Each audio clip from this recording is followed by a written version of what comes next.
Assalamualaikum warahmatullahi wabarakatuh. Perkenalkan, nama saya Bernard Stami, NIM 20201432440 dari kelas 5F, Prodi Pendidikan Guru Sekolah Dasar, Fakultas Keguruan dan Ilmu Pendidikan, mata kuliah Pengembangan Pembelajaran Bahasa dan Sastra Indonesia, SD. Dosen pengampu Bapak Dr.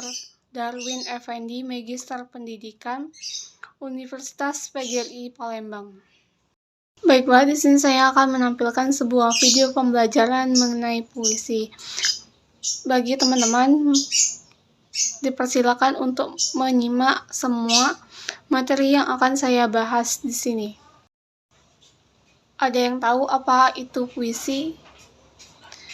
Jadi, puisi adalah merupakan sebuah karya sastra yang berisi curahan perasaan penyair tentang apa yang dirasakan, dilihat, dan dipikirkan dengan menggunakan kata-kata.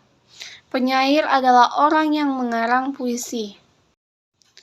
Selanjutnya, puisi terdapat ciri-ciri. Yang pertama, 1. Baris dan bait.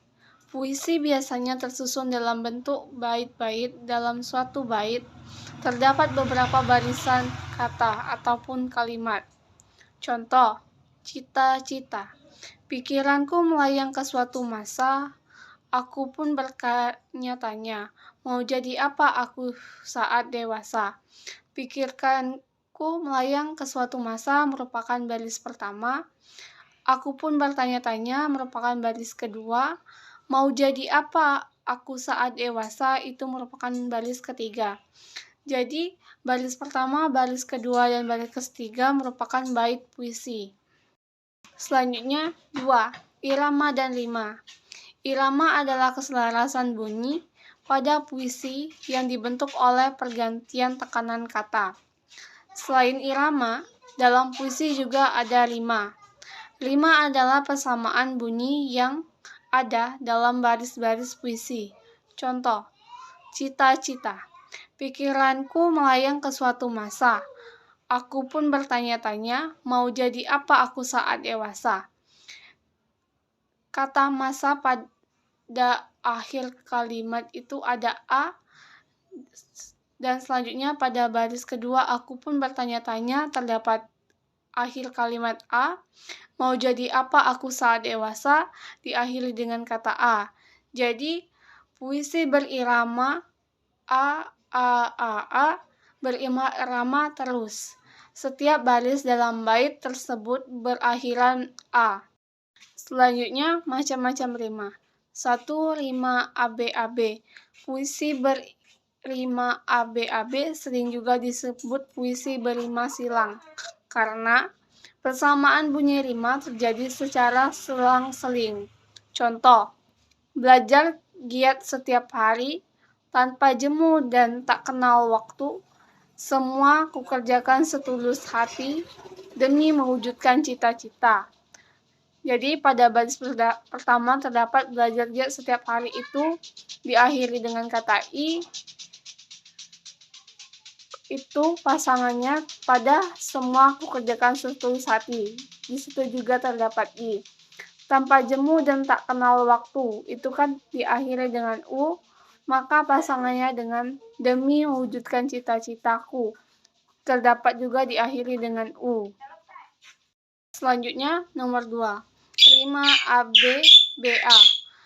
Puisi berrima ABBA sering juga disebut puisi berrima peluk, karena persamaan bunyi rima terjadi pada baris pertama dengan keempat dan baris kedua dengan baris ketiga.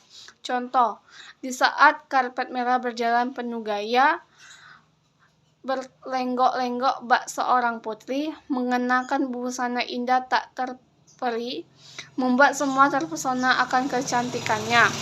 Nah, jadi yang dijelaskan tadi pada baris pertama dan keempat itu diakhiri dengan kata a, sedangkan baris kedua dan ketiga itu diakhiri dengan kata i.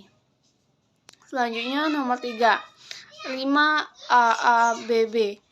Puisi berrima AABB sering juga disebut puisi berrima pasangan, karena Persamaan bunyi rima terdapat di baris pertama dengan baris kedua dan baris ketiga dengan baris keempat. Contoh, ingin ku memiliki suara merdu agar ku dapat menyanyikan sebuah lagu sebagai hiburan untuk seluruh handai tola dalam sebuah pertunjukan yang dipenuhi para seniman.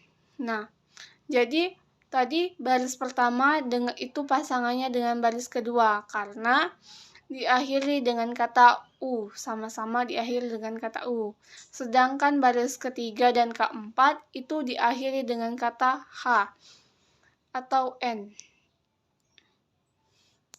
Dalam sebuah pertunjukan yang dipenuhi para seniman itu diakhiri dengan N. Sampai di sini teman-teman sudah paham bagaimana cara menentukan rima dan apa bedanya masing-masing rima dari sebuah puisi. Sekarang kita akan belajar mendeskripsikan isi puisi sesuai yang telah dijelaskan di awal tadi, bahwa di dalam puisi terdapat suatu cerita atau pesan yang ingin disampaikan oleh pengarang kepada pendengar untuk mengetahui hal-hal yang ingin disampaikan penyair. Ada beberapa langkah yang dapat dilakukan. Yang pertama, kita perlu untuk membaca puisi dengan sesama.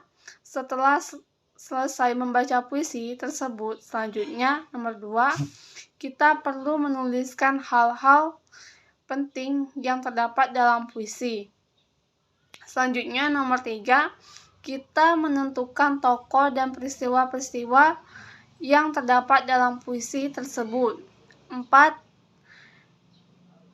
dan yang terakhir, kita menuliskan kata-kata sulit dan menemukan maknanya. Mungkin itu saja materi dan video pembelajaran yang akan saya buat. Lebih dan kurangnya saya mohon maaf, kepada Allah saya mohon ampun. Wabillahi taufiq wal hidayah. Wassalamualaikum warahmatullahi wabarakatuh.